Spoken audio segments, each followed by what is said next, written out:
ভালো করে মন দিয়ে বুঝবে। ঠিক আছে? একবারই এটা ধরো জীবনে পড়া হবে। এটা থেকে কোশ্চেন কম্পিটিটিভ এক্সামে আসে, একটা না একটা আসবেই। ঠিক আছে? তো সেইভাবেই পড়ো। বাকি নোট থেকে পড়ে নিও। বুঝে নাও একবার। পড়বে অবশ্যই সারা জীবন।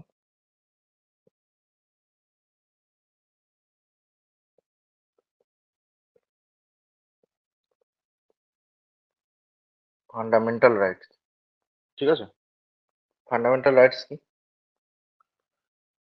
ফান্ডামেন্টাল রাইটস হচ্ছে আমাদের আর্টিকেলের পার্ট থ্রিতে। পার্ট পার্ট থ্রিতে থাকে। মানে এটা এমন একটা পার্ট যেটা আমাদের প্রত্যেকের জীবনে প্রয়োজন। ঠিক আছে? কিরকম প্রয়োজন? কারণ এটা আমাদের অধিকার। ঠিক আছে? আমরা যে ডেলি যে জীবনে যে বেঁচে আছি, জীবনে যাতায়াত করি, জীবনে আহ আস্তে আস্তে বড় হচ্ছি, সব ক্ষেত্রে, সমস্ত ক্ষেত্রে এটা আমাদের একটা অধিকার। ঠিক আছে? এরপর এটা আমাদের অ্যাকচুয়ালি, আমার এটা মত যেটা, এটা আমাদের অ্যাকচুয়ালি আমাদের ক্লাস 10-এর মধ্যেই সিলেবাসেই ঢোকানো উচিত। কারণ এটা প্রত্যেকের জানা উচিত যে আমাদের কতটুকু অধিকার, কতটুকু বাউন্ডারি, আমাদের কোন কাজটা করা খারাপ, কোন কাজটা আমরা করতে পারি। ঠিক আছে? এটুকু সবারই জানা প্রয়োজন। ঠিক আছে? কত থেকে কত আর্টিকেল মধ্যে থাকে? আর্টিকেল 12 থেকে 35-এর মধ্যে থাকে ফান্ডামেন্টাল রাইটস। ঠিক আছে? দিস ইজ কল্ড ম্যাগনা কাটা। মনে রাখবে, ম্যাগনা কাটা অফ ইন্ডিয়ান কনস্টিটিউশন। মন দিয়ে শুনবে, যেখানে আটকাবে বা বুঝতে পারবো না সেখানে আমাকে জিজ্ঞাসা করবে। ঠিক আছে? ম্যাগনা কাটা কথাটার মানে কি? ম্যাগনা কাটা কথাটা এসছে ইউএস এর কনস্টিটিউশন থেকে। ঠিক আছে? ইউএস এর কনস্টিটিউশন কে এই কথাটা উল্লেখ আছে, ওদের যে ফান্ডামেন্টাল রাইটস আর কি, সেখান থেকে এই ম্যাগনা কাটা কথাটা এসছে। মানে বলতে পারো আমরা ইউএসএ থেকে ফান্ডামেন্টাল রাইটস জিনিসটা নিয়েছি। ওদের ফান্ডামেন্টাল রাইটস কে ওরা ম্যাগনা কাটা রূপে বর্ণনা করে। ঠিক আছে? আমরা আমাদের কনস্টিটিউশন একটা হিউজ কনস্টিটিউশন। ঠিক আছে? আমাদের ইন্ডিয়া কনস্টিটিউশন, আগের ক্লাসে আমি বলেছিলাম, আমাদের কনস্টিটিউশন গোটা পৃথিবীর মধ্যে সবচেয়ে বড় কনস্টিটিউশন। ঠিক আছে? যেখানে যেখানে শুধু ইউএসএ থেকেই নয়, এরকম ইউএসএ, ইউকে, জার্মানি, রাশিয়া থেকে আরম্ভ করে সাউথ আফ্রিকা, এবং অনেক অনেক অনেক অনেক দেশের সমস্ত কনস্টিটিউশনে কিছু কিছু জিনিস নেওয়া হয়েছে। ঠিক আছে? অনেক অনেক ওয়ার্ডকে আমরা অ্যাডপ্ট করেছি। এই সব কিছুর মিলিয়ে আমাদের ফান্ডামেন্টাল রাইটস বা আমাদের পুরো ইন্ডিয়ান কনস্টিটিউশন তৈরি। বোঝা গেছে? এরপর আর কি? এটা মনে রাখবে, এটা একটা ইম্পর্টেন্ট জিনিস। দ্বিতীয় জিনিস মনে রাখবে যে fundamental rights are not absolute, not absolute, but qualified. কথাটার মানে কি? অ্যাবসলিউট পর্যন্ত কথাটা মানে হচ্ছে, নট অ্যাবসলিউট মানে হচ্ছে যে আমাদের অনেক বড় বিস্তার। ঠিক আছে? আমাদের অনেক অধিকার, আমাদের অধিকার অনেক কিছু, আমরা ইন্ডিয়াতে সেটা ফলাতে পারি। কিন্তু তারপরেই একটা কথা আছে, বাট কোয়ালিফাইড। মানে কি? অতটাও বিস্তার নয় যতটা আমরা ভাবছি, এখানের মধ্যেও লাগাম টানা আছে। ঠিক আছে? এগুলো আস্তে আস্তে আমি আর্টিকেল যখন পড়াবো বুঝিয়ে দেবো। এটুকু মনে রাখো যে fundamental rights are not absolute. মানে ফান্ডামেন্টাল রাইটস কোনো মানে অবলুপ্ত কিছু নয়, এরকম একটা বাংলা করলে হয়, বাট মানেটা হচ্ছে ওটাই যে এর বিস্তার অনেক বা আমাদের অনেক অধিকার। বাট কোয়ালিফাইড, কোয়ালিফাইড মানে কি? লিমিটেড জায়গায়, এমনটাও নেই যে সমস্ত জায়গায় বা অনেক কিছু। ঠিক আছে? Fundamental rights are not sacrosanct. Sacro sacrosanct কথাটার মানে কি? কথাটার মানে হচ্ছে not permanent, not permanent. Not permanent কেন? ফান্ডামেন্টাল রাইটস কিন্তু চেঞ্জ হতে পারে। যেটা আজকে ফান্ডামেন্টাল রাইটস আছে সেটা কালকে যদি সংসদে যদি মেজরিটি ভোট পেয়ে এটা কিন্তু চেঞ্জ হতেও পারে। কিন্তু তাহলে কি যারা বসে আছে পার্লামেন্টে তারাই কি তাহলে সব? তারাই কি তাহলে আমাদের ফান্ডামেন্টাল রাইটস চাইলেই চেঞ্জ করে দিতে পারে? ভোট নিয়ে 2/3 ভোট নিয়ে কি তারা জিতে নিতে পারে? বা তারা চেঞ্জ করে দিতে পারে আমাদের কনস্টিটিউশন? সেটা কখনোই না। সেটারও লাগাম আছে, বলছি সেটা। ঠিক আছে, আরেকটা জিনিস মনে রাখবে, ফান্ডামেন্টাল রাইটস কতগুলো। যখন কনস্টিটিউশন তৈরি হয়েছিল তখন 7 ফান্ডামেন্টাল রাইটস, ঠিক আছে? বর্তমানে আছে 6। কিরকম? কেন? তাহলে কি বাদ গেছে? বাদ গেছে রাইট টু প্রপার্টি। ঠিক আছে, কেন বাদ গেছে? কারণ ধরো সরকার, তোমার জমি আছে, তোমার জমি আছে, সরকার এখানে রেল লাইন বানাবে বা কোনো শিল্প বানাবে সরকারের তরফ থেকে। তখন তোমাকে তো এই জমিটা তো সরকারকে দিতে হবে। কিন্তু রাইট টু প্রপার্টি থাকলে যেটা হচ্ছে ফান্ডামেন্টাল রাইটস, ফান্ডামেন্টাল রাইটস যেহেতু আছে রাইট টু প্রপার্টি, তাহলে কিন্তু আমি যদি না চাই আমার জমি আমি সরকারকে না দিতেও পারি। যার ফলে কি হচ্ছে, রেল লাইন বানাতে ব্যাঘাত ঘটছে। এই কারণে এটাকে চেঞ্জ করা হয়েছে। এটাকে 14 অ্যামেন্ডমেন্ট, অ্যামেন্ডমেন্ট মানে হচ্ছে সংশোধন, ঠিক আছে? অ্যামেন্ডমেন্ট করা হয়, ফান্ডামেন্টাল রাইটসকে অ্যামেন্ড করা যায়। তো 44th অ্যামেন্ডমেন্টের রাইটসে এটাকে ফান্ডামেন্টাল রাইটস থেকে বাদ দেওয়া হয় এবং ধারা 300A, সেকশন 300A এর আন্ডারে এটাকে লিগ্যাল রাইট করা হয়। লিগ্যাল রাইট আর ফান্ডামেন্টাল রাইটস এর মধ্যে ফারাক কি? লিগ্যাল রাইট মানে হচ্ছে সরকার তোমার জমি নেবে কিন্তু সেই পরিমাণ টাকা তোমাকে দিতে বাধ্য, ঠিক আছে? যদি না দেয় তাহলে তুমি কোর্টে যেতে পারবে। আর ফান্ডামেন্টাল রাইটস মানে হচ্ছে যে আমার ইচ্ছা আমি দিতেও পারি না দিতেও পারি, আমার টাকা চাই না আমি দেবো না, ঠিক আছে? এই দুটো হচ্ছে ফান্ড। এটাকে 300A সেকশনে লিগ্যাল রাইটসে ফেলে দেওয়া হয়েছে। মোরারজি দেশাই তখন পিএম ছিল, সেই সময় করা হয়েছে, ঠিক আছে? যাই হোক, তাহলে কটা রইলো? 6টা ফান্ডামেন্টাল রাইটস আছে। এরপর ফান্ডামেন্টাল রাইটস এর প্রত্যেকটা আর্টিকেল দেখা যাক। আর্টিকেল 12, আমি 12 থেকে 35 পর্যন্ত বলেছিলাম। এতটা পর্যন্ত বুঝতে পারো অসুবিধা? আচ্ছা, আর্টিকেল 12 এ, আর্টিকেল 12 আর 13 মনে রাখবে কোনো ফান্ডামেন্টাল রাইটস না। বাট এই দুটো আর্টিকেলকে কেন ফান্ডামেন্টাল রাইটস এ রাখা হয়েছে, কারণ এই দুটো জিনিস মানে যেটা ফান্ডামেন্টাল রাইটস গুলো জানার আগে পড়া দরকার। কিরকম? প্রথম বলা হচ্ছে definition of state. Fundamental rights পড়তে পড়তে অনেক জায়গায় স্টেটস কথাটা আসবে, সরি ইয়েস নো স্টেট কথাটা আসবে, ঠিক আছে? এই স্টেটটার মানে কি? ঠিক আছে, এই স্টেটটার মানে মনে রাখবে, আমরা যেটা বাংলা করি রাজ্য সেটা না। এই স্টেটের ডেফিনেশনে বলা হয়েছে এখানে স্টেট গভর্নমেন্ট, ঠিক আছে? সেন্ট্রাল গভর্নমেন্ট বা যেটাকে শুধু গভর্নমেন্ট বলা হয়। শুধু গভর্নমেন্ট মানে সেন্ট্রাল গভর্নমেন্ট, পার্লামেন্ট, ঠিক আছে? গভর্নমেন্ট বডি, ঠিক আছে? এবং local authorities. Local, state government মানে কি? রাজ্য সরকার। গভর্নমেন্ট মানে কি? Central government. পার্লামেন্ট মানে কি? State plus central legislature, Lok Sabha বিধানসভা এইসব। গভর্নমেন্ট বডি কি? গভর্নমেন্ট বডি হচ্ছে যে কোনো সরকারি বডি। লোকাল অথরিটি মানে হচ্ছে পৌরসভা, পঞ্চায়েত এইসব, ব্লক এইসব, ঠিক আছে? এই সব কিছুকে স্টেট বলা হয়েছে। যতবার স্টেট কথাটা আসবে জানবে সব কিছুকেই বলা হয়েছে, শুধুমাত্র রাজ্য সরকার সেটা না। বোঝা গেছে?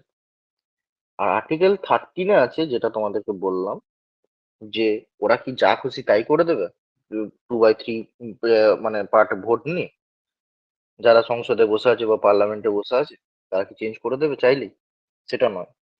যদি তারা কোনো ল বানায়, যদি তারা কোনো ল বানিয়েছে, যদি সেটা দেখা হয় যে এটা ইনকনসিস্টেন্ট, বা যদি ফান্ডামেন্টাল রাইটস এর কে ব্যাঘাত ঘটাচ্ছে, ফান্ডামেন্টাল রাইটস কে ব্যাঘাত যদি ঘটায়, যদি দেখে, তখন সুপ্রিম কোর্টের কাছে পাওয়ার আছে সেই লটাকে নাল অ্যান্ড ভয়েড করা। নাল অ্যান্ড ভয়েড মানে নষ্ট করে দেওয়া। ঠিক আছে? যদি সরকার কোনো ল বানায়, সংসদে পাস করে, যদি দেখা যায় যেটা ফান্ডামেন্টাল রাইটস কে ব্যাঘাত ঘটাচ্ছে, বা কোনো জনহিতকর কোনো আইন বানানো হয়েছে যেটা একটা পার্ট অফ পিপলের ক্ষেত্রে সেটা ক্ষতিকর হতে পারে, বা কোনো জাতির ক্ষেত্রে ক্ষতিকর হতে পারে, তাহলে সুপ্রিম কোর্টের কাছে সেই পাওয়ার আছে। তারা নাল অ্যান্ড ভয়েড করতে পারে, সেই আইনটাকে বাদ দিতে পারে। ঠিক আছে? কারোর পরামর্শ নেওয়ার দরকার নেই, সুপ্রিম কোর্ট নিজেই পারে। বোঝা গেছে? এরপর আর্টিকেল শুরু। ঠিক আছে? এরপর হচ্ছে আর্টিকেল 40।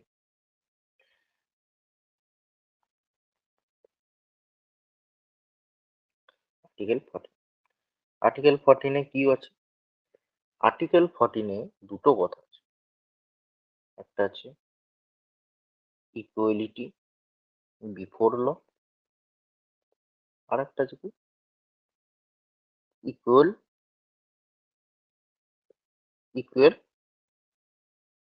Protection of law. এই কথাটা আমরা নিয়েছি ইউকের পার্লামেন্ট থেকে, আর এই কথাটা নিয়েছি ইউএস এর পার্লামেন্ট। ইউকে মানে হচ্ছে ব্রিটিশ যে কনস্টিটিউশন, সেটা থেকে। এরপর দুটো কথার মধ্যে ফারাকটা হলো, দুটোই দেখবে সেম সেম কথা, ইকুয়ালিটি বিফোর ল আর ইকুয়াল প্রোটেকশন ল। দুটোর কথার মধ্যে একই রকম শুনতে, বাট ফারাক আছে। কিরকম ফারাক? ইকুয়ালিটি বিফোর ল হচ্ছে, ধরো সূর্য আমাদের তাপ দিচ্ছে, তাই তো? সূর্য আমাদের আলো দিচ্ছে। এখানে এই গ্রাউন্ডের মধ্যে বা কোনো একটা সভাতে সবাই আছে, ফাঁকা গ্রাউন্ডের মধ্যে সবাই আছে। আম্বানি আছে, আদানি আছে, মোদি আছে, একটা ফুচকাওয়ালা আছে, একটা রিক্সাওয়ালা আছে, সবাই। সবার কাছে কিন্তু সেম পরিমাণ আলো বা গরম বা সবার যে মানে যেটাই হোক আর কি, সবার কাছে সেম ভাবে পৌঁছাবে। কারো কাছে কোনো হবে না। বোঝা গেছে? সূর্যের আলো কি আম্বানি আদানির কাছে বেশি যাচ্ছে, আর ফুচকাওয়ালা বা রিক্সাওয়ালার কাছে কি কম যাচ্ছে? সেটা কখনোই নয়। সেম জিনিস হচ্ছে এটা, যে আইনের চোখে সবাই সমান, বা আইনের সামনে সবাই সমান। ঠিক আছে? এখানে গরিব আমির বলে কিছু হয় না। ঠিক আছে? বলে কিছু হয় না। ঠিক আছে? আইনের সামনে সবাই সমান। ইকুয়াল প্রোটেকশন অফ ল জিনিসটা কি? এই সেম উদাহরণ নিচ্ছি, যেখানে আম্বানি আছে, আদানি আছে, একটা রিক্সাওয়ালা আছে, একটা ফুচকাওয়ালা আছে। সরকার অন্নপূর্ণা ভান্ডারে সবাইকে 3,000 টাকা করে দিচ্ছে। এখানে ধরো রিক্সাওয়ালার ফুচকাওয়ালার বউ 3,000 টাকা করে পাচ্ছে, আম্বানি আর আদানির বউ পাচ্ছে। এখানে আম্বানি আর আদানি বলতে পারবে না যে আমাদেরও চাই, কারণ ওরাও পাচ্ছে। ঠিক আছে? মানে কি? Like should be treated like. মানে আম্বানি যদি না পায় কোনো জিনিস, সেটা যদি আদানি পায়, তখন আম্বানি বলতে পারে যে আমি কেন পাচ্ছি না। বাট রিক্সাওয়ালা যেটা পাচ্ছে, রিক্সাওয়ালা যে ট্রিটমেন্ট পাচ্ছে, বা ফুচকাওয়ালা যে ট্রিটমেন্ট পাচ্ছে, সেটা আম্বানি আর আদানি বলতে পারে না যে আমরা কেন সেম ট্রিটমেন্ট পাবো। বোঝা গেছে? ওটা ওদের মতো, এটা এদের মতো। যেটা যার মতো সেটা তার মতো। ঠিক আছে? আবার যদি রিক্সাওয়ালার বউ যদি পায়, এ যদি না পায়, তখন এ বলতে পারে যে আমি কেন পাচ্ছি না", সেটা বলতে পারে। কিন্তু আম্বানি আদানি যেটা পাবে, সেটা রিক্সাওয়ালা বা ফুচকাওয়ালা বলতে পারে না আমরা কেন ওই রকম ট্রিটমেন্ট পাচ্ছি। বোঝা গেছে দুটো কানেকশন? এটা হচ্ছে ইকুয়াল প্রোটেকশন অফ। ঠিক আছে? আচ্ছা। এরপর এখানে কিছু এক্সেপশন। এক্সেপশন মানে কিরকম? এক্সেপশন প্রথমেই আসে হচ্ছে প্রেসিডেন্ট আর গভর্নরের প্রেসিডেন্ট আর গভর্নরের ক্ষেত্রে কি এক্সেপশন আছে? যদি সে প্রেসিডেন্ট বা গভর্নর মানে at the current current situation, মানে যদি এই সময় যদি সে প্রেসিডেন্ট বা গভর্নর আছে, he is in the government office, বা সে যদি সেই পদে বসে আছে, এই সময় তার ক্ষেত্রে কোনো ক্রিমিনাল বা সিভিল কোনো ম্যাটার্সে কিছু করতে পারবে না। ও যদি মানে যদি ধরে নাও হাইপোথেটিক্যাল, আমাদের প্রেসিডেন্ট কাউকে খুন করেছে বা মার্ডার করেছে, তাকে কেউ অ্যারেস্ট করতে পারবে না। ঠিক আছে? তাকে কেউ অ্যারেস্ট করতে পারবে না, প্রেসিডেন্ট বা গভর্নর। তাহলে তাদের কি তাহলে শাস্তি হবে না? হবে। কখন হবে? তারা এই অফিস থেকে বেরোনোর পর 5 বছর পর তো তাদের চেঞ্জ হবে না তারা। সেই 5 বছর পর চেঞ্জ হয়ে যাওয়ার পরে তারপরে তাদের ওপর লিগেল প্রসিডিং চালানো যায়। ঠিক আছে? আর এমএলএ এমপি ক্ষেত্রে একটু আলাদা। এমএলএ এমপিদের ক্ষেত্রে ক্রিমিনাল চলবে, সিভিল চালাতে পারবে না। সিভিল ম্যাটারে চালাতে পারবে না। সিভিল ম্যাটার মধ্যে কি কি আছে? ডিভোর্স, ম্যারেজের কোনো কেস হলে, চেক বাউন্স, এইসব কেসগুলোকে সিভিল কেস বলে। সিভিল কোনো প্রসিডিং এমএলএ এমপিদের ওপর চালানো যায়। ঠিক আছে? যদি চালাতে হয় তখন 2 মান্থসের তাকে ওয়ার্নিং দিতে হবে। এটাও মনে রাখবে। 2 মান্থসের ওয়ার্নিং দিয়ে তারপরে চালানো। ঠিক আছে? এটা গেল আর্টিকেল 14। তাহলে আর্টিকেল 14-এ মনে রাখার কি এত সবকিছু মনে রাখার দরকার নেই। বুঝে নিলে যা বোঝার মনে রাখবে, ইকুয়ালিটি বিফোর ল আর ইকুয়াল প্রোটেকশন অফ ল, এই দুটো আর্টিকেল 14-এ আছে। আর যেটা মেন হচ্ছে, এটা ইউকে থেকে নেওয়া, এটা ইউএসএ থেকে নেওয়া। ঠিক আছে? এটা ব্রিটিশদের কাছ থেকে নেওয়া, এটা হচ্ছে আমেরিকার কাছ থেকে। ঠিক আছে? আমি নোটে যেটা দেবো সেটুকুই তোমরা পড়বে, আমি তোমাদের বোঝাচ্ছি, নাহলে ইন্টারেস্ট লাগবে না যদি এমনি জাস্ট বলে বলে দিই। অতএব এইভাবেই পড়াতে, এইভাবেই হবে। নোটে যেটা আছে সেইটুকুই পড়বে তোমরা। আর্টিকেল 15-তে কি বলা আছে?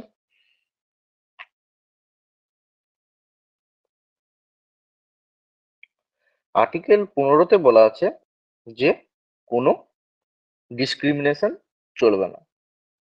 কিরকম? কিসের ওপর? No discrimination. কিসের ওপর? On the ground of sex, religion, race, caste, ঠিক আছে, প্লেস অফ বার্থ, এই সব কিছু। মানে আমি ছেলে বলে আমি করতে পারবো, মেয়ে বলে করতে পারবে না। কোনো রিলিজিয়ন, ও হিন্দু, আমি মুসলিম বলে এটা করা যাবে না। ও বেশি ছুটতে পারে, ও করতে পারবে, আমি করতে পারবো না। ওর কাস্ট এই, ও করতে পারবে, আমি করতে পারবো না। ওর জন্ম এই জায়গায়, আমার জন্ম এই জায়গায় বলে আমি করতে পারবো, এরকম কিছু হয় না। এগুলো করা যায় না। ঠিক আছে? তাহলে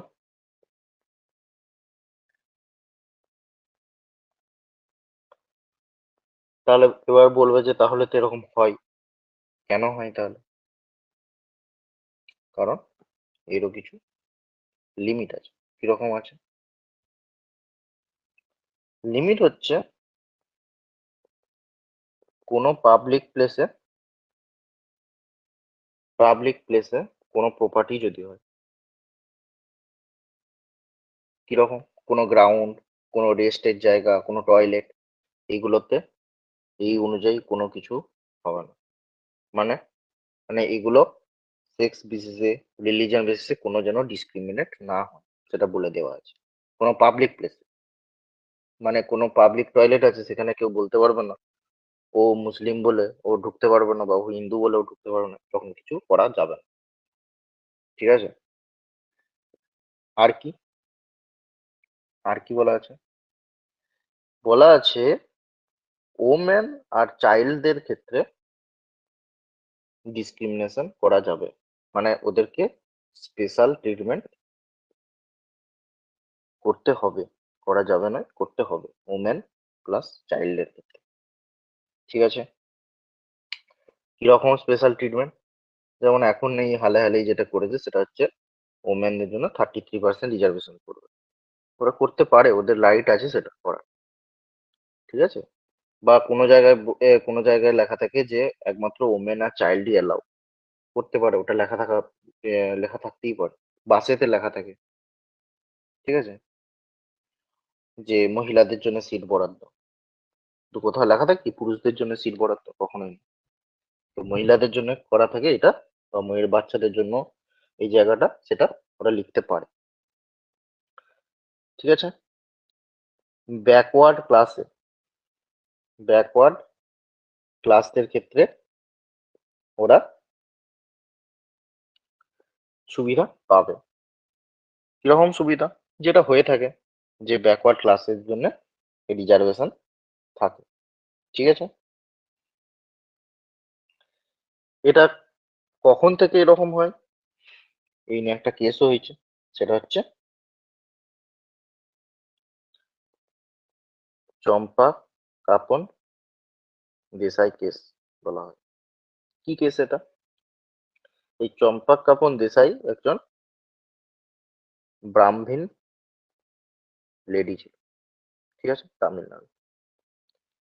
সে ভালো রেজাল্ট করা সত্ত্বেও তার কলেজে জায়গা পায়নি। ঠিক আছে? কলেজে সিট পায়নি, সেটা রিজার্ভেশনে দিয়ে দেওয়া হয়েছিল। তো ও কেস করেছিল যে আমি কেন পাবো না। তো সুপ্রিম কোর্ট কিন্তু ওকে দেখিয়ে দিয়েছিল যে যে ও বলেছিল যে ফান্ডামেন্টাল রাইটস এর বিরুদ্ধে যাচ্ছে, সেটা কিন্তু নয়। সুপ্রিম কোর্ট কিন্তু দেখিয়ে দিয়েছিল যে না, সেরকম নয়, ব্যাকওয়ার্ড ক্লাস দিকে রিজার্ভেশন দিতে হবে, স্পেশাল সুবিধা দিতে হবে। ঠিক আছে? বোঝা গেছে? এটা গেল আর্টিকেল 50। আর্টিকেল 16 কি?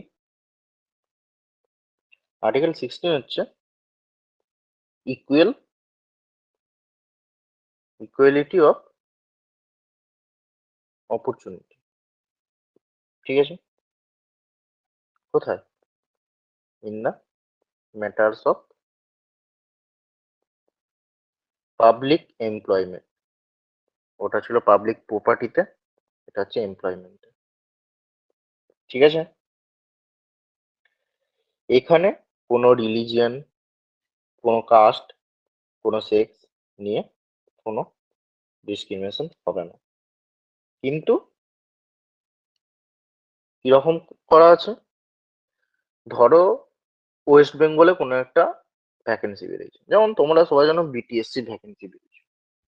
ওখানে কিন্তু ওখানে কিন্তু বিহারের লেডিসদের আগে জায়গা দিতে হয়েছিল, সেরকম একটা কিছু নিয়ম ছিল। তো সেই রকম হতে পারে, রেসিডেন্সকে প্রায়োরিটি দিতে পারে। ঠিক আছে?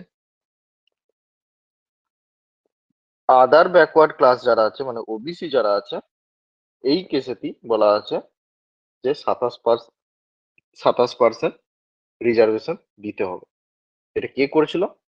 সেকেন্ড ব্যাকওয়ার্ড ক্লাস কমিটি বলে একটা কমিটি বসেছিল। ফার্স্ট ফার্স্ট কমিটি কি করেছিল? ফার্স্ট কমিটিও বলছি, সেকেন্ড ব্যাকওয়ার্ড ক্লাস যে কমিটি, ওরা নির্ধারণ করেছিল যে, বা ওদের যে ইয়েকে মানে সুপ্রিম কোর্ট সম্মতি দিয়েছিল যে 27% রিজার্ভেশন ওবিসিদের দিতে হবে।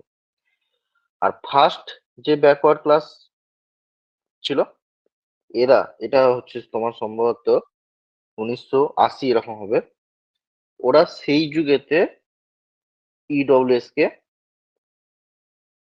ইডব্লিউএস কে 10% রিজার্ভেশন দিতে চেয়েছিল, কিন্তু তখন সেটা পার্লামেন্টে পাসও হয়নি। আর সুপ্রিম কোর্টও সেই সেই সময় বলেছিল যে ইডব্লিউএস মানে ইকোনমিক্যালি উইকার সেকশন না, যে ইকোনমিক্যালি কোনো রিজার্ভেশন হবে না, যা হবে কাস্ট বেসিস হবে বা ব্যাকওয়ার্ড ক্লাস বেসিস হবে। ঠিক আছে? আর একটা আছে শেষ, মানে ইয়ে ওই এই ফার্স্ট যে ইয়েটা আছে না, এটা হচ্ছে বিপি সিং কেস, মনে রাখবো, এটা বিপি সিং কেসে হয়েছিল, অত মনে রাখা দরকার নেই, ঠিক আছে। আর এই হালে হালে যেটা 103 নম্বর অ্যামেন্ডমেন্ট দিয়ে মোদী সরকার, বিজেপি গভর্নমেন্ট কি করেছে, 10% ইডব্লিউএস দিয়েছে। কারণ কি, পার্লামেন্টও পাস হয়ে গেছে আর সুপ্রিম কোর্টও একে সম্মতি দিয়েছে, ঠিক আছে। তখন সুপ্রিম কোর্ট দেয়নি, এখন দিয়েছে, ঠিক আছে। আর কিছুই না।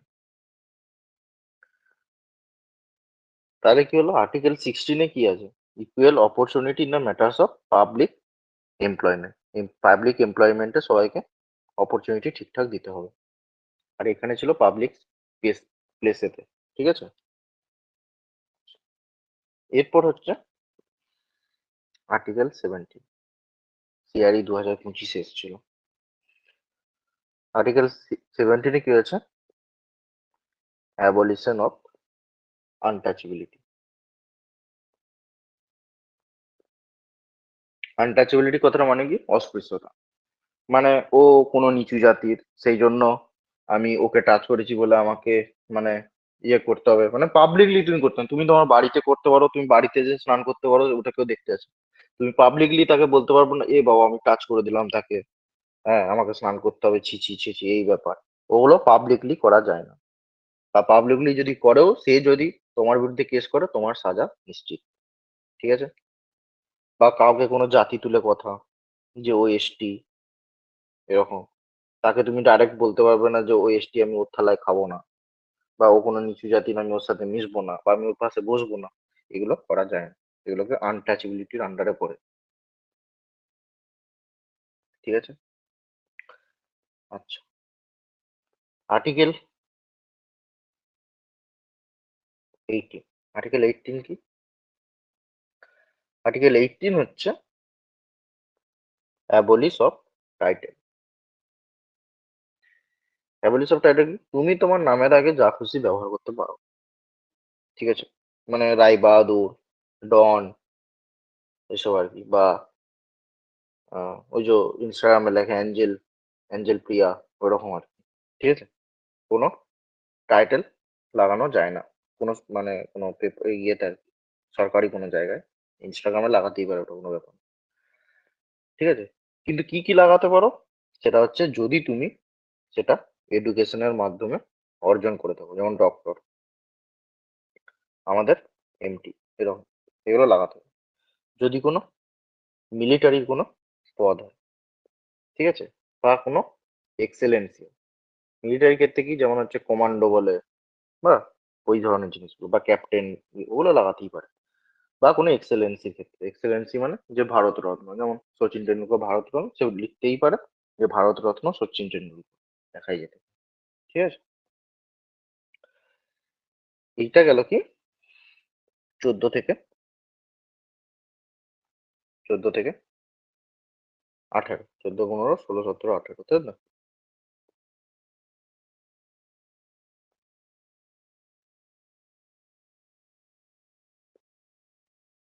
সরি, 15, 16, 17, 18, ঠিক আছে। হুম। এরপর হচ্ছে রাইট টু ফ্রিডম। এটা কারো অসুবিধা আছে নাকি বলো একটু। এগুলো হচ্ছে ইকুয়ালিটি গেল, রাইট টু ইকুয়ালিটি, মানে কি, সমানতার অধিকার যেটা বলা হয়। এরপর হচ্ছে রাইট টু ফ্রিডম, স্বাধীনতা। আমাদের কি কি স্বাধীনতা আছে, right two freedom. Right two freedom কত থেকে কত, 19 থেকে 22, ঠিক আছে। প্রথমেই আসে আর্টিকেল 19 আসে।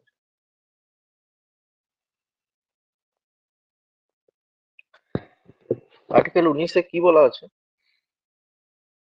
অনেকগুলো আছে, একে একে বলছি।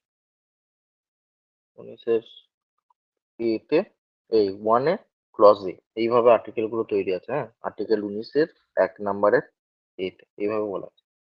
প্রথমে কি আছে, স্পিচ অ্যান্ড এক্সপ্রেস, ঠিক আছে। তুমি তোমার কথা বলতে পারো, তুমি তোমাকে এক্সপ্রেস করতে পারো, রাইট আছে। তারপরে কি, right two assembly peaceful and without arms. তুমি কোনো অস্ত্র ছাড়া শান্তিপূর্ণভাবে কোনো সংগঠন করতে পারো বা জমায়েত করতে পারো। ঠিক আছে? Right to form association or union. তুমি কোনো অ্যাসোসিয়েশন বা ইউনিয়ন তৈরি করতে পারো। ঠিক আছে? তারপর কি আছে? Right two freely move through out the territory of India. আমাদের ইন্ডিয়ার বাউন্ডারির মধ্যে তুমি যেখানে খুশি ফ্রিলি মুভ করতে পারো। আর কি আছে? Right to reside and settle anywhere. তুমি যেখানে খুশি তুমি বসবাস এবং সেখানে সেটেল হতে পারো। ঠিক আছে? আর কি? আর আছে, এখানে একটা জিনিস আছে, এটা এফ নয়, এটা হচ্ছে জি। ঠিক আছে? এই এফটা কি ছিল? এফটা হচ্ছে ওই যে বললাম না রাইট টু প্রপার্টি যেটা ছিল, ওই রাইট টু প্রপার্টি যেটা বাদ গেছে, রাইট টু প্রপার্টি এটা মনে রাখবে। আর্টিকেল 31 আর 19-এর এফে ছিল, 19-এর এক ক্লজের এফে ছিল, ওই জন্য এফটা এখন নেই, সোজা জি। কি আছে? Right two practice any profession, হ্যাঁ, অর গেমস অর এনি, মানে যা খুশি তুমি প্র্যাকটিস করতে পারো আর কি। তোমার প্রফেশন যেটা বা কোনো গেমস যাই হোক তুমি প্র্যাকটিস করতে পারো। এটা হচ্ছে আর্টিকেল 19-এর একের এগুলো। আর একটা কি আছে? আর্টিকেল 19-এর দুই। এখানে কি আছে? আর্টিকেল 19 ওয়ানে যেগুলো আছে সেগুলোতে সবকিছুতেই লাগাম লাগানো আছে। কিরকম লাগাম লাগানো? আর্টিকেল একে বলা আছে স্পিচ টু এক্সপ্রেস, মানে কি তুমি কথা বলতে পারো। কথা বলতে পারো মানে, তাহলে এবার তুমি বলবে যে যে তোমার সময় রায়না, আলু আলবাদিয়া বা ইন্ডিয়াস গট ল্যাটেন্টের মতো যে শো গুলো হয়েছিল, যেগুলো ব্যান করা হয়েছিল কিছুদিনের জন্য করে যাদের, ওরাও তো কি করেছে? ওরা তো এক্সপ্রেশনই করেছে, ওরা তো স্পিচই দিয়েছে আর এক্সপ্রেশনই করেছে হাসি মজাকের সাথে সাথে। কিন্তু কি করেছে? কোন একটা পার্টিকুলার পার্টকে বা কোন একটা পার্টিকুলার জাতিকে বা কোন একটা পার্টিকুলার সেকশনকে তারা মানে মানে হিট করে কথাটা বলেছে আর কি। সেটা হতে পারে কোনো মহিলাকে বা অন্য কিছু, যা জানো তোমরা যা যা হয়েছে, তো সেরকম। তো ওদেরকে কিন্তু ব্যান করা হয়েছে, লিগালি ব্যান করা হয়েছে, তাই না? তার মানে তুমি স্পিচ বা এক্সপ্রেশন এমন এমন দেবে যাতে কারোর কোনো আঘাত না পৌঁছায় কাউকে। তুমি কাউকে রাস্তার মাঝে দাঁড়িয়ে গালি দিতে পারো না। ঠিক আছে? তোমার স্পিচ দেওয়ার ক্ষমতা আছে মানে এই নয়, বা এক্সপ্রেশন করার ক্ষমতা নয় তুমি থেকে যা খুশি করো, এই জিনিসটা। ঠিক আছে? রাহুল গান্ধী বলেছিল কি সারে মোদি চোর হ্যায়। দিয়ে রাহুল গান্ধীকে কি করেছিল? সংসদ থেকে বের করে দিয়েছিল। এমনি এমনি তো বের করেনি নিশ্চয়ই, পার্টির জোরে। কি না, ওর প্রতি লিগেল অ্যাকশন নিয়ে গেছিল এই সেকশনের জন্য। ঠিক আছে? এই 19-এর 2 নম্বর ক্লজের জন্য পেরেছিল নিতে। ঠিক আছে? এরপর গেছে right two assembly peacefully and without arms. এখানে কি? তুমি এই যে এখানে এটাই বলা আছে উইথাউট আর্ম, মানে তুমি অ্যাসেম্বলি করে দিলে, কিন্তু এমন নয় যে সেটা মানে উইথাউট আর্মসও হচ্ছে, অথচ তার হয়তো মানে উইথাউট আর্মসও হচ্ছে পিসফুলিও হচ্ছে, কিন্তু তার দেখা গেলো তার মোটিভ হচ্ছে কোনো একটা সেকশনকে আঘাত করা বা কোনো একটা সেকশনের কোনো ক্ষতি করা বা এসব কিছু। ঠিক আছে? সেই ক্ষেত্রে কিন্তু সেটা চলবে না। সেম হচ্ছে এখানেও, অ্যাসোসিয়েশন বা ইউনিয়ন তুমি করতে পারো, কিন্তু এমন নয় যে সেটা কারোর কোনো ক্ষতি করার জন্য। ঠিক আছে? Right two freely move through out the Indian territory. তুমি যেখানে খুশি ঘুরতে পারো, সব ঠিক আছে, কিন্তু যে জায়গাগুলো প্রোহিবিটেড করা আছে, বলে না যে কি লেখা থাকে যেন, অনুমতি ছাড়া প্রবেশ নিষেধ লেখা থাকে না? তো ওই সব জায়গায় যেমন হচ্ছে কোনো আর্মির যদি কোনো ক্যাম্প হয়, সেখানে তুমি বিনা অনুমতিতে প্রবেশ করতে পারো না। ঠিক আছে?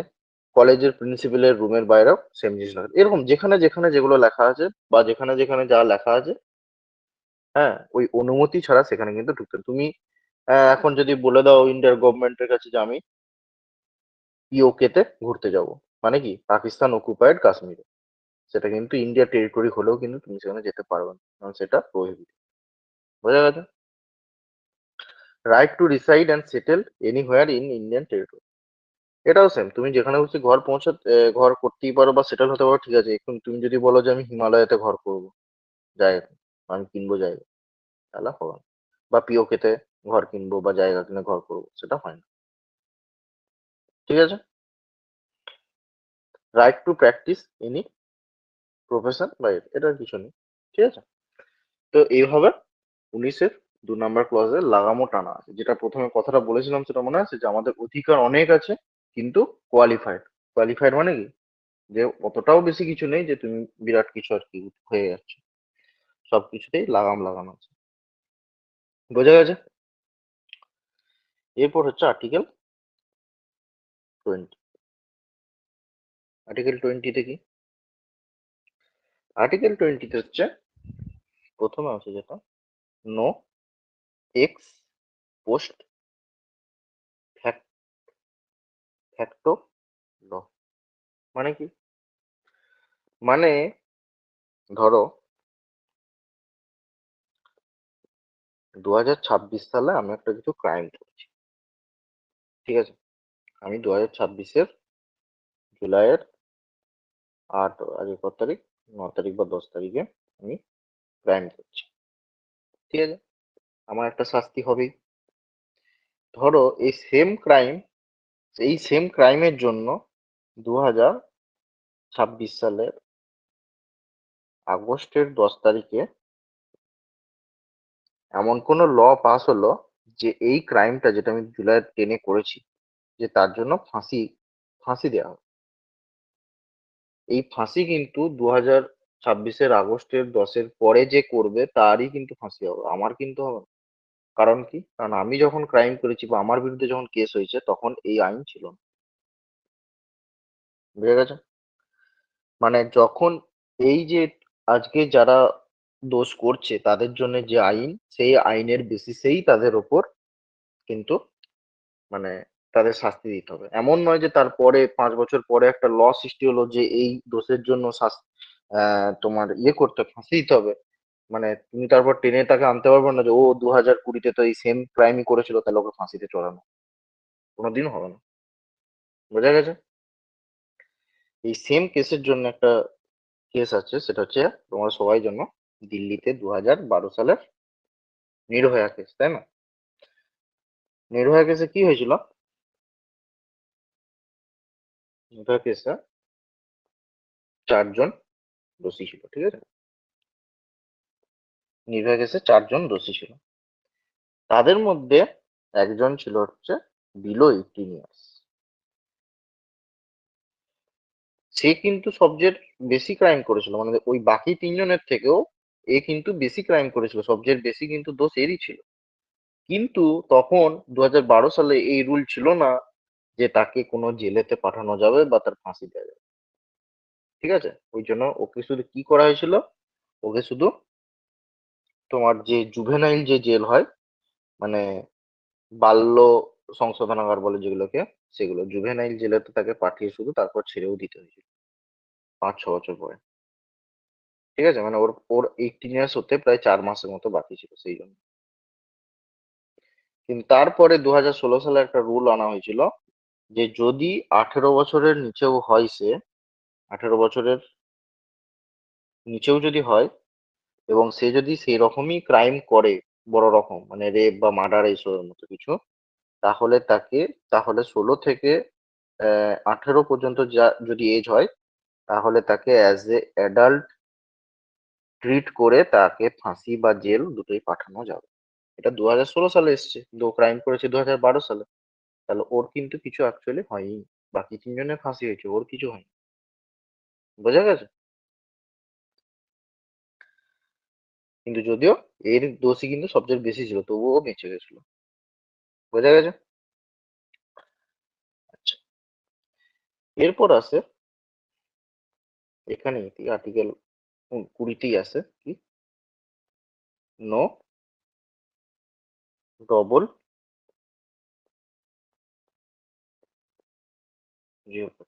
মানে তোমাকে পুলিশ, আজকে তুমি ক্রাইম করেছো, তোমাকে পুলিশ ধরেছে, তুমি 2 বছর জেল খেটেছো, ঠিক আছে? যে আবার কোনোদিন রাস্তাতে পুলিশের সাথে দেখা হলো, দিয়ে তোমাকে বলবো না যে এ সেই ও ওই দোষ করেছিল না, ওকে চ আবার জেলে নিয়েছো। এটা হবে না। তুমি একবার শাস্তি পেয়ে গেছো মানে সেই শাস্তি শেষ। ওই কেসের জন্য বা ওই দোষের জন্য দ্বিতীয়বার কোনো শাস্তি দেওয়া যাবে না। ডবল শাস্তি হবে না, ঠিক আছে? ঠিক আছে, এটা গেল। আর একটা হচ্ছে নো সেলফ ইনক্রিমিনেশন। ইনক্রিমিনেশন মানে কি? নো সেলফ ইনক্রিমিনেশন মানে কি? নিজেকেই নিজে দোষী আমি প্রমাণ করতে পারবো, ঠিক আছে? মানে ধরো পুলিশ আমাকে খুব মারলো ধরলো, দিয়ে আমাকে বললো যে তুমি কোর্টে যে জাজের সামনে বলে দেবে যে আমি এই দোষ করেছি, সেটা কিন্তু জাজ শুনবে না। জাজ নিজেই শুনবে না। আমার কথা শুনবে কে? আমার শুনবে কেন, মানে জাজ শুনবে না, কারণ কি? কারণ নিজে নিজেকে দোষী প্রমাণ করানো যাবে না, ঠিক আছে? এর জন্য আমাকে কি করতে হবে? আমাকে কিছু করতে হবে না। ওদের কাছে যদি নির্দিষ্ট প্রমাণ থাকে, তবেই ওরা জিজ্ঞাসা করবে, তবেই ওরা বিশ্বাস করবে, মানে জাজ বিশ্বাস করবে, ঠিক আছে? মানে কি এটা, তার মানে কি ফর দ্য পিপল হচ্ছে, মানে কি যে দোষী তাকেও কিন্তু জাজ প্রোটেক্ট করছে, বা সরকার প্রোটেকশন দিচ্ছে আমাদের কনস্টিটিউশন। যে আমাকে কেউ বাধ্য করে বলতে পারবে না, আমাকে কেউ বাধ্য হয়ে বলতে পারবে না যে আমি দোষ করেছি, আমাকে শাস্তি দিন। কারণ কি, আমাকে তো চাপও তো দেওয়া হতে পারে, আমি তো ভয়ে বলছি, আমি সেটা জাজের সামনে বলতে পারছি না যে আমাকে ভয় দেখিয়েছে ও, ঠিক আছে? এই কারণের জন্যে জাজ, আমি যদি নিজেও বলি যে আমি ওই দোষ করেছি, সেটা স্বীকার করবে না, যদি না তাদের কাছে নির্দিষ্ট কোনো প্রমাণ থাকে। যদি প্রমাণ থাকে তারপরে সে জিজ্ঞাসা করুন, ঠিক আছে? বোঝা গেছে? তিনটে জিনিস হলো। এরপর হচ্ছে আর্টিকেল 21। এটা হচ্ছে most important, most important article. কেন মোস্ট ইম্পর্টেন্ট? কারণ এখানে বলা আছে protection of life and personal liberty, ঠিক আছে? যদি জীবনই না থাকে, তাহলে আর মানে এইসব কেন? তো এখানে হচ্ছে আমাদের জীবনকে প্রোটেকশন দেওয়া হয়েছে। কিরকম? মানে আর্টিকেল 21 যদি ক্লজ গুলো বলে বলে যায় শেষ হবে না। মানে এখানে সমস্ত কিছুরই ইয়ে আছে। আমি যেখানে খুশি ঘুরতে পারি, কারোর অনুমতি লাগবে না, আমি যেখানে খুশি যেতে পারি, আমি যা খুশি খেতে পারি, আমি ঘুমাতে পারি, আমি তোমার কথা না শুনতে পারি, ঠিক আছে? আমার যেটা মত আমি সেটা করতে পারি। সমস্ত কিছুতেই আমাদের লিবার্টি দেওয়া আছে, ঠিক আছে? কিন্তু আমরা অ্যাপ্লাই করতে পারি না, সেটা আলাদা জিনিস, ঠিক আছে? ঠিক আছে, মানে বাড়ি থেকেও অ্যাপ্লাই করতে যেও না, বিশেষ করে আর কি, ঠিক আছে? আচ্ছা, এখানে তো কিছু কিছু কেস আছে। ওটা হচ্ছে এক এ, তোমার কি বলে, আহ ওই মেনকা গান্ধী কেস আছে একটা, ওটা একটু ফেমাস আর কি, বলে দিচ্ছি। মেনকা গান্ধী কেস, ঠিক আছে? মেনকা গান্ধী কেসে কি হয়েছিল, ওকে কেউ কোনো কিছুতে বাধা দিয়েছিল, ঠিক আছে? কিন্তু সেই বাধাটা ছিল তার হিতের পক্ষে। মানে কি, ধরো ও ট্রেনে সুসাইড করতে যাচ্ছে বা এরকম, মানে এরকম উদাহরণ দিচ্ছি, এক্সাক্ট কেসটা আমিও জানি না, বাট কেসটা হচ্ছে এরকম। ধরো কেউ সুসাইড করতে যাচ্ছে, ওকে কেউ বাধা দিয়েছে, যে বাধা দিয়েছে তার বিরুদ্ধেও কেস করেছে যে আমার পার্সোনাল লিবার্টিতে ও হাত দিয়েছে। বুঝে গেছে কি? সেম কেস, তখন থেকে সুপ্রিম কোর্ট এই মেনকা গান্ধী কেসের পর থেকে বা ধরো আরেকটা জিনিস দেখো, ধরো ট্রাফিক পুলিশ আটকে, মানে তুমি বাইক চালাচ্ছ আটকে চাঁদা কাটে, মানে তোমার চাঁদা কাটে বলছি, সরি, ওরা তোমার চালান কাটে, ঠিক আছে? তো চালান কাটে, যা খুশি ভাবে চালান করতে পারে না, ওকে নির্দিষ্ট কারণ দেখাতে হবে তবেই চালান কাটতে পারবে, ঠিক আছে, এরকম আর কি। তো তখন থেকে সুপ্রিম কোর্ট রুল করেছিল, supreme court will check it is fair or not, মানে যদি ফেয়ার হয় তাহলে ঠিক আছে, তখন তাকে শাস্তি মুকুব করে দেবে, যদি না ফেয়ার হয় তখন ও নিজের জন্য দোষ আছে। বুঝতে পেরেছো, এরকম আর কি। ঠিক আছে। হ্যাঁ, তারপরে হচ্ছে এই আর্টিকেল 21 এখনো আমাদের মধ্যে অনেকেই বলে, মানে উম, এটা একটা বড় সমস্যা অ্যাডাল্টদের মধ্যে, যাবে কি যাবে না, পুলিশের রেড হয়, এ হয় ও হয়, অনেক কিছু, ঠিক আছে? তো এখানে কারোর কোনো, পুলিশের রেড করুক যেই করুক, কারো কোনো অধিকার নেই, যদি আহ, মানে বোথ সহমতে, যদি দুজনেরই সহমতে হয়, গার্লসের 18+ হয়, বয়েজের 21+ হয়, ওই জন্যই আধার কার্ড ম্যান্ডেটরি হোটেল বুকে, ঠিক আছে? আর যদি দুজনেই সহমত হয়, এখানে কেউ কিছুই করতে পারবে না, ইভেন তারা, এবং পুলিশ যদি এসে বলে যে বাড়িতে জানাবো বাড়িতে, তাদের বিরুদ্ধে বাড়িতে জানানো কোনো বাধ্যতামূলক কিছু না, ঠিক আছে?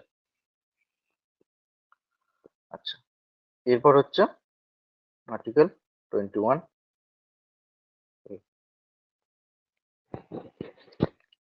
21 কি, এটা পরে অ্যাড করা হয়েছে, সেটা হচ্ছে, এটা হচ্ছে 86 অ্যামেন্ডমেন্টে, ঠিক আছে? অ্যামেন্ডমেন্ট গুলো এই কয়েকটা যেটা বলছি না, সেগুলো ইম্পর্টেন্ট, ওখানে 44th বলেছিলাম, যেটাতে রাইট টু প্রপার্টিকে হাঁটানো হয়েছিল, এটা 86 অ্যামেন্ডমেন্ট, ঠিক আছে, 2002 সালে।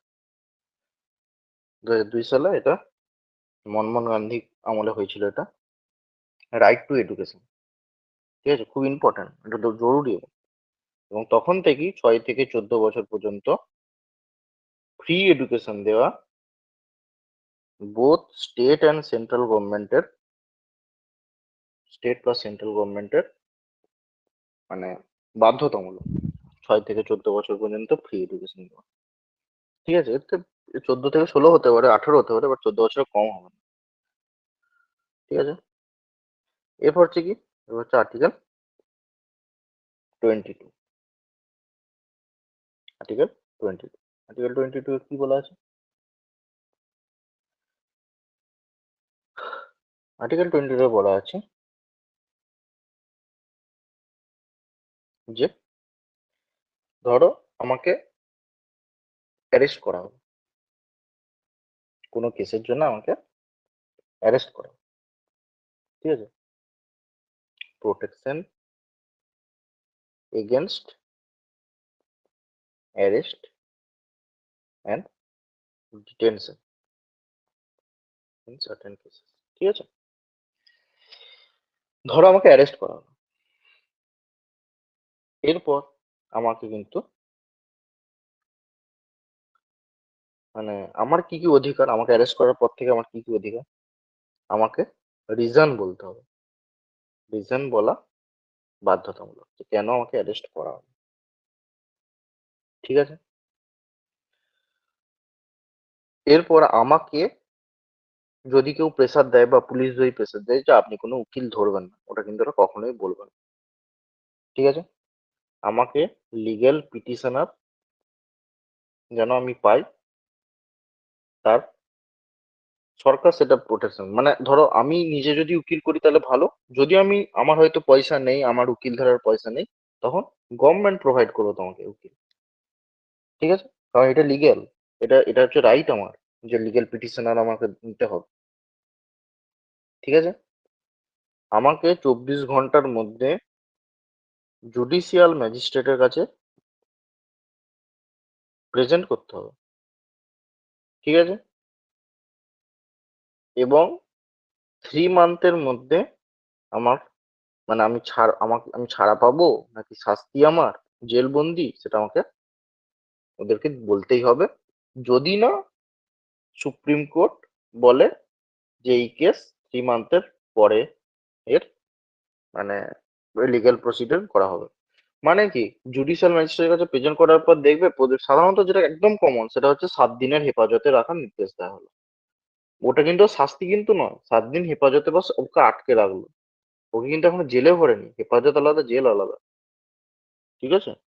এরকম আর 7 দিন 7 দিন করে করে ওইটা এরকম 3 মাস পর্যন্ত চলতে পারে, তার বেশি চলবে না। তার মধ্যে আমাকে ওদের কিছু একটা করতে হয়, আমাকে ছাড়তে হবে, নাহলে আমাকে শাস্তি দিতে হবে।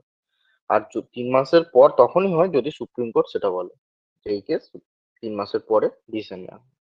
আর 24 ঘন্টার মধ্যে যদি জুডিশিয়াল ম্যাজিস্ট্রেটের কাছে যদি আমাকে না নিতে পারে, 24 ঘন্টা যদি হয়ে যায়, তখন পুলিশ আমাকে ছেড়ে দিতে বাধ্য, ঠিক আছে? সেটা আমার অধিকার। বোঝা গেছে? এরপর কি? এরপর হচ্ছে আর্টিকেল, এইটা গেল কি, এগুলো এটা কি গেল, এটা গেল ফ্রিডম, মানে স্বাধীনতার অধিকার, ঠিক আছে? এরপর আছে right against right against exploitation. এরপর সব ছোট ছোট, আর বিরাট বড় কিছু নেই। 23-24, ঠিক আছে? 23-এ কি বলতে আছে? আর্টিকেল 23-এ হিউম্যান ট্রাফিকিং প্রহিবিশন। কোনো কাজই ছোট নয়, মানে এমন নয় যে হিউম্যান ট্রাফিকিং করবে। হিউম্যান ট্রাফিকিং কথাটা মানে কি? মানুষ পাচার, কোনো মানুষকে পাচার করা দণ্ডনীয় অপরাধ, ঠিক আছে? Human trafficking. আর হচ্ছে ফোর্স লেবার করানো যাবে না, সেটা যেই হোক। বাচ্চাদেরটা পরে আছে, প্রথম হচ্ছে ফোর্স লেবার, আমি কাজ করতে চাই না, আমাকে কাজ করাচ্ছে বাধ্য হয়ে, বা সেটাও নয়, যদি সরকারি তুমি যদি তাহলে হসপিটালে বাধ্য হয়ে কাজ করায়, হসপিটাল যদি তোমাকে স্যালারি না দেয়, তাহলে তুমি তার বিরুদ্ধে ইয়ে করতে পারো। মানে আমাকে লেবার করালেও আমাকে পয়সা আমাকে চাই, ঠিক আছে? তারা করাতে পারে কিন্তু আমার পয়সা চাই, ঠিক আছে? উইথাউট স্যালারি কিছু করতে পারে না, ঠিক আছে? এর মধ্যে এক্সেপশন কি? এর মধ্যে এক্সেপশন হচ্ছে state can state can forced in any emergency case. State মানে কি, গোটা বলেছি, স্টেট মানে কি, সেন্ট্রাল মানে স্টেট মানে সমস্ত কিছু। যদি এমন কোন ইমার্জেন্সি কন্ডিশন, ধরো যুদ্ধ লেগে গেল আমার দেশের সাথে, সরকার নিয়ম করে দিল যে প্রত্যেক ঘর থেকে যারা 18 থেকে 25 বছর আছে তাদের প্রত্যেক ঘর থেকে একজন করেছে, তখন কিন্তু তোমাকে যেতে হবে। আর তার জন্য তোমাকে কোনো পয়সাও দেওয়া হবে, কারণ তুমি দেশের জন্য লড়ছো, ঠিক আছে?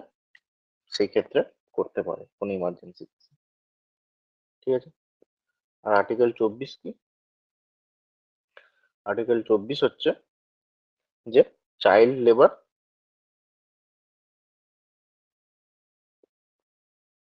বিলো 14 বছরের নিচে চাইল্ড লেবার, মানে চাইল্ডদের লেবারের কাজে লাগানো যাবে না। বোঝা গেছে? এই। এরপর হচ্ছে কি আর্টিকেল 25, তার মানে কি, এটা কি 4 নম্বর, এবার রাইট এগেনস্ট না right two freedom of religion, জাতির স্বাধীনতা। কত থেকে? 25 থেকে 28, ঠিক আছে? আর্টিকেল 25 কি? আর্টিকেল 25 হচ্ছে আমি freedom of conscience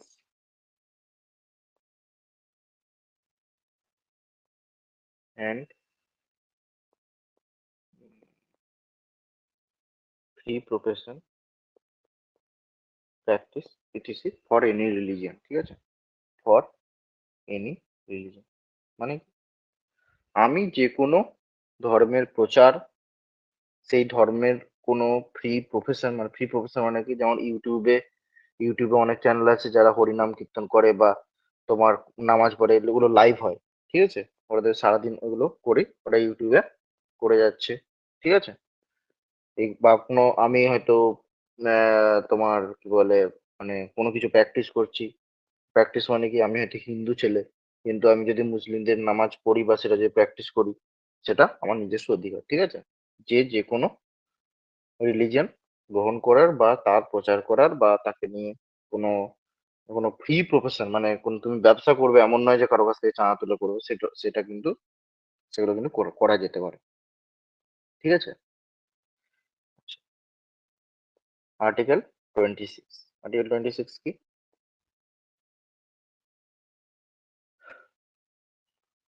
freedom of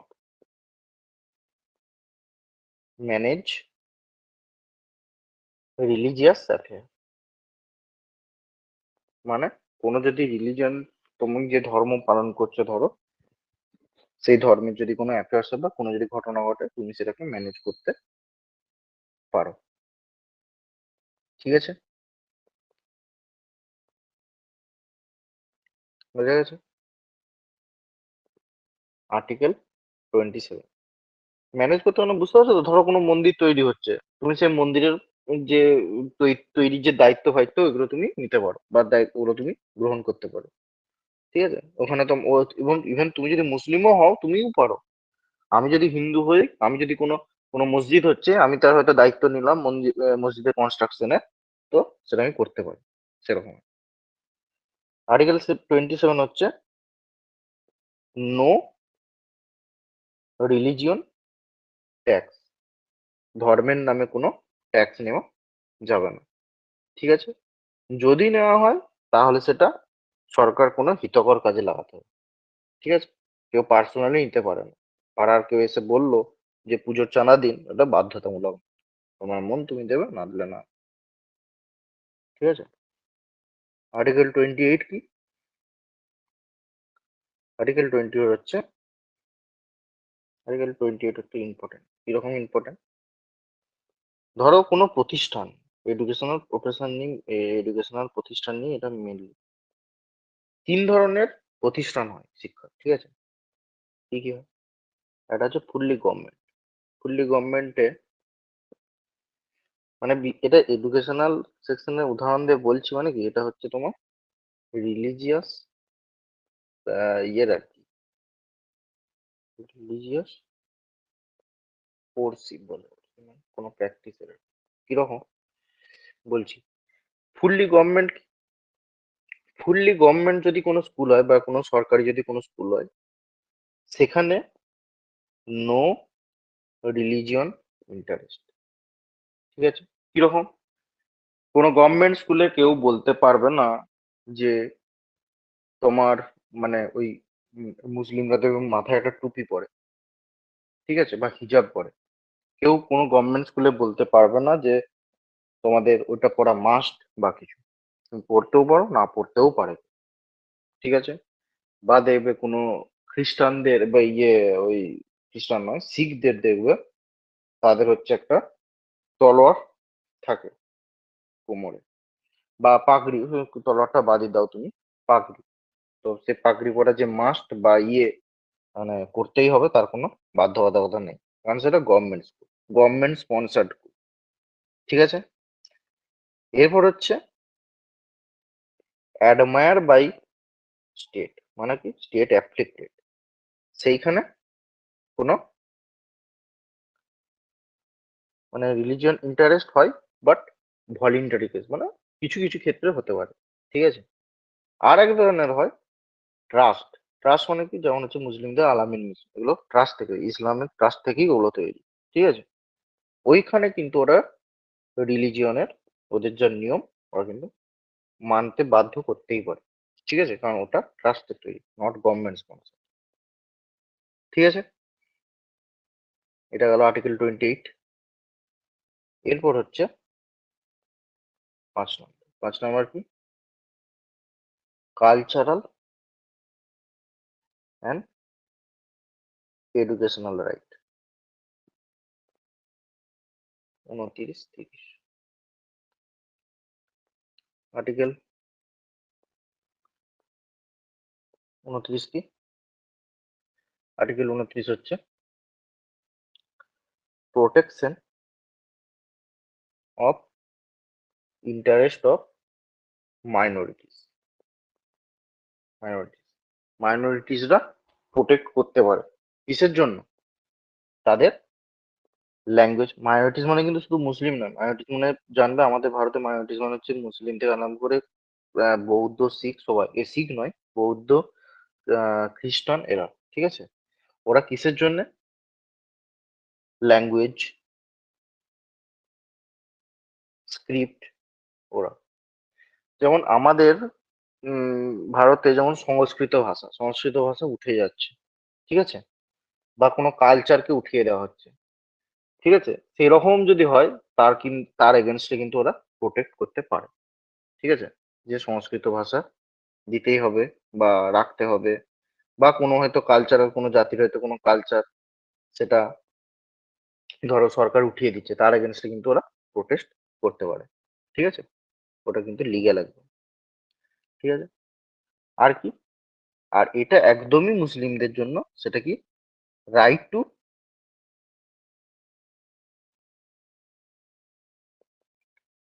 establish and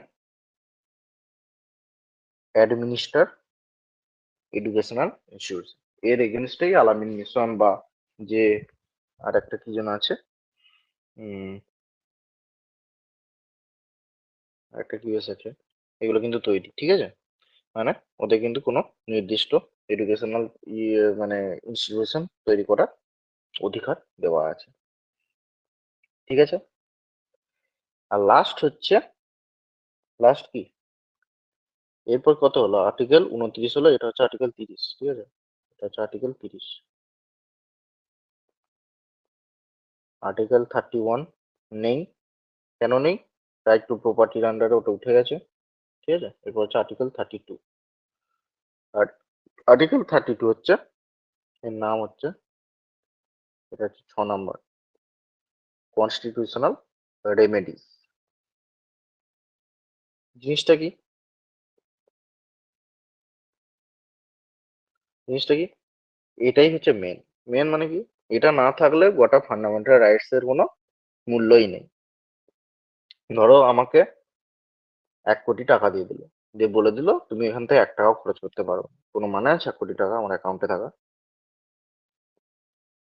আছে কি? নেই না। সেরকম এখানে কি বলা আছে? এখানে বলা আছে যদি তোমার কোনো ফান্ডামেন্টাল রাইটস তোমার মনে হয় যে এটা আমার ফান্ডামেন্টাল রাইটস থেকে বিচ্যুত ঘটছে, তুমি পুলিশ স্টেশন নয়, ডিস্ট্রিক্ট কোর্টও নয়, ঠিক আছে, হাইকোর্টও নয়, তুমি ডাইরেক্ট সুপ্রিম কোর্ট যেতে পারো, ঠিক আছে? তোমাকে কেউ কিছু এমন কিছু কথা বললো, তোমার আঘাত লাগলো, আর তোমার জাতি তুলে কোনো কথা বললো, তার এগেনস্টে তুমি সুপ্রিম কোর্ট পর্যন্ত যেতে পারো, এবং সুপ্রিম কোর্ট তোমার কথা শুনতে বাধ্য, ঠিক আছে? কারণ ফান্ডামেন্টাল রাইটস, ওর জন্য কোনো তোমার কোনো মানে অ্যাডভোকেট বা কিছুর দরকার নেই। বোঝা গেছে? কি এটা তার মানে? Right to move the Supreme Court for enforcement of right, fundamental rights by the appropriate direction, ঠিক আছে? ফান্ডামেন্টাল রাইট যদি অ্যাপ্রোপ্রিয়েট ডিরেকশনে যদি না হয়, মানে পালন না হয়, তুমি ডাইরেক্ট সুপ্রিম কোর্টে মুভ করতে পারো। এই আর্টিকেল 32 কে সেই জন্য, মানে কি, ও আমাদের কষ্ট বুঝছে। আর্টিকেল 32, আমার যদি কষ্ট হয় আর্টিকেল 32 আমাকে বাঁচাবে। এই জন্য heart and soul of Indian Constitution বলেছে। কে বলেছে? কে বলেছে? বি.আর. আম্বেদকর। এটা পরীক্ষায় আসে। Heart and soul of the Indian Constitution, B R. Ambedkar. কত নম্বর আর্টিকেলকে বলেছে? আর্টিকেল 32 কে বলেছে। বোঝা গেছে? এই গেল ফান্ডামেন্টাল রাইটস, ঠিক আছে? এর বাইরে আসবে না, যেগুলো নোটে দিয়ে দেবো ওর বাইরে আসবে না।